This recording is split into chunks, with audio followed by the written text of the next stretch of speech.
este capítulo de la aritmética vamos a tratar este tema muy importante, el tema de fracciones, muy importante en la aritmética como en los demás cursos, porque en la resolución de la mayoría de los problemas tenemos que realizar operaciones con fracciones. Empecemos viendo lo que es una fracción racional.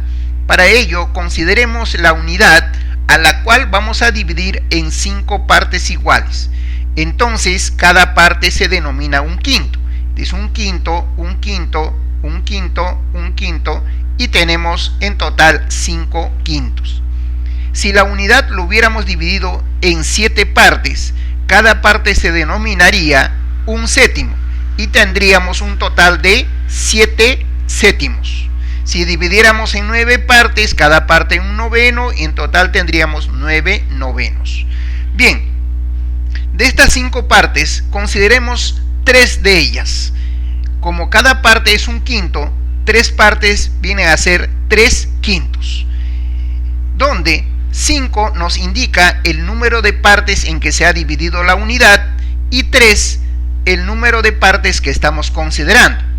3 viene a ser el numerador y 5 viene a ser el denominador de la fracción. Estos son los términos de la fracción. La parte que no estamos considerando son 2 quintos. Obsérvese, 3 quintos con 2 quintos hacen los 5 quintos, o sea, hacen el total, la unidad. A estas dos fracciones se denominan fracciones complementarias, o vamos a denominar fracciones complementarias. Por ejemplo, ¿cuál es la fracción complementaria de 7 novenos? Si dividimos la unidad en 9 partes iguales, habrían 9 novenos en total. Si consideramos 7 novenos, lo que no se ha considerado sería 2 novenos, que al sumar resulta la unidad. O sea, dos fracciones van a ser complementarias si su suma es igual a la unidad. Por ejemplo, si tengo una cantidad de dinero y gasto los 3 octavos de mi dinero, ¿cuánto me va a quedar? Los 5 octavos, o sea, el complemento, porque 3 octavos más 5 octavos me dan los 8 octavos, que es la unidad. Bien, ahora sí, vamos a definir formalmente lo que es una fracción racional.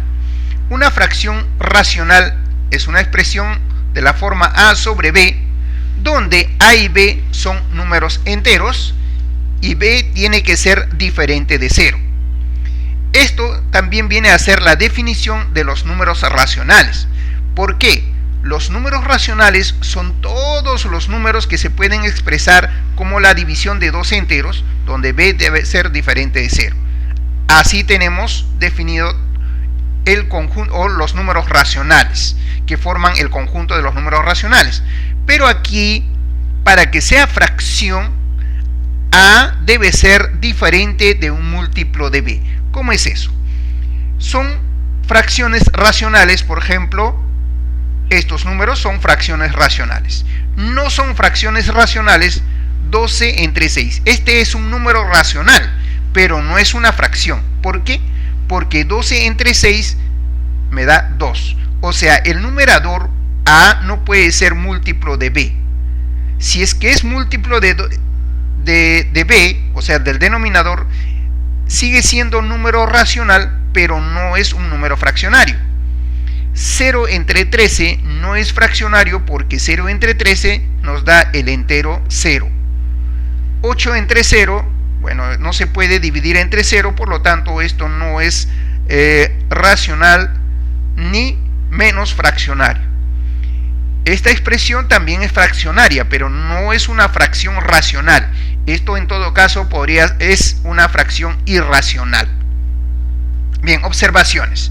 La primera, toda fracción racional es un número racional, pero no todo número racional es fracción.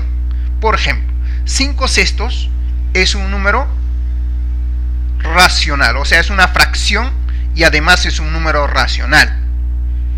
12 cuartos es un número racional, pero no es fraccionario, es un número racional entero, no es fraccionario.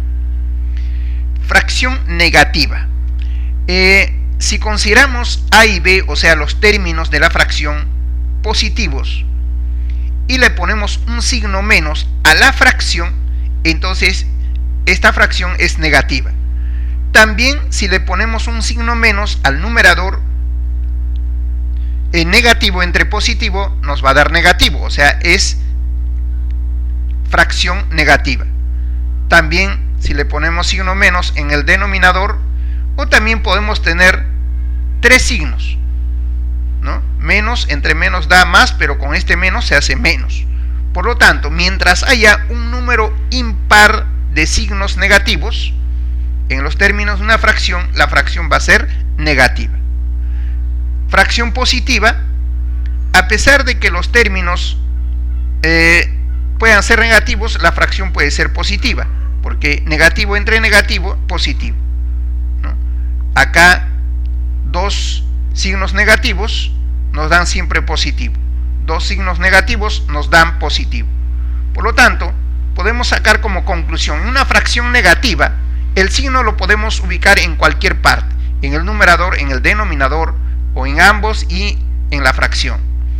Igualmente, dada una fracción positiva, con enteros, términos positivos, podemos ponerle signo menos al numerador y denominador y la fracción sigue siendo positiva, o también numerador y la fracción, o denominador y la fracción. Bien, estas son fracciones positivas, fracciones negativas. Ahora vamos a ver la clasificación de fracciones. Siempre que clasifiquemos, debemos tener un criterio de clasificación. Para clasificar las fracciones se tienen diferentes criterios, ¿no? De acuerdo a diferentes criterios. Entonces veamos la primera clasificación, o el primer criterio de clasificación, de acuerdo a la comparación de los términos. Es decir, comparar significa ver cuál es mayor, cuál es menor. Fracción propia es cuando el numerador menor que el denominador, ¿no? Esta fracción fa sobre b va a ser propia si solamente si numerador menor que denominador. En este caso, como el numerador es menor que el denominador, entonces la fracción es menor que la unidad. Estamos clasificando solamente fracciones de elementos o de términos positivos.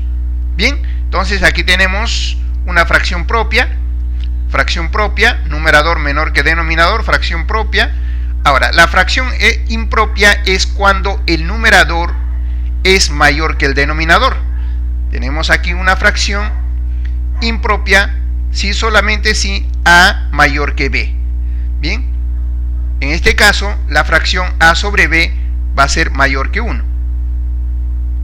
Bien, entonces aquí tenemos, como el numerador es mayor que el denominador, esto nos va a dar 1 y tantos, ¿no? O no, en este caso nos va a dar 2 y tantos, o sea, mayor que la unidad. Entonces, mayor que la unidad, ¿no? Bien, seguimos ahora con fracción mixta. O sea, tenemos propia, toda fracción impropia, las fracciones impropias, se pueden transformar o expresar como un entero más una fracción propia, dividiendo el numerador entre el denominador. Veamos este ejemplo. Tenemos acá 30 entre 7. Lo dividimos de esta forma. 30 y dividimos entre el denominador. 30 entre 7 nos da 4 por 7, 28. Para 30, 2. En consecuencia, 30 se puede expresar como 4 entero, el cociente, más la fracción 2 séptimos. 2 entre 7. Bien, esta es una fracción mixta. ¿Por qué? Porque resulta un entero más una fracción propia.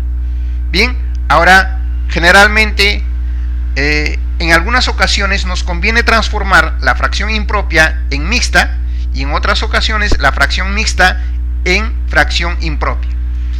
Si tuviéramos una fracción mixta y quisiéramos transformar en fracción impropia, simplemente multiplicamos la parte entera por el denominador.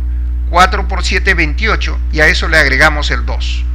¿no? Le agregamos 2. 4 por 7, 28, más 2 nos da 30 sobre 7. Precisamente la fracción que ha originado, la fracción impropia que ha originado a la fracción mixta.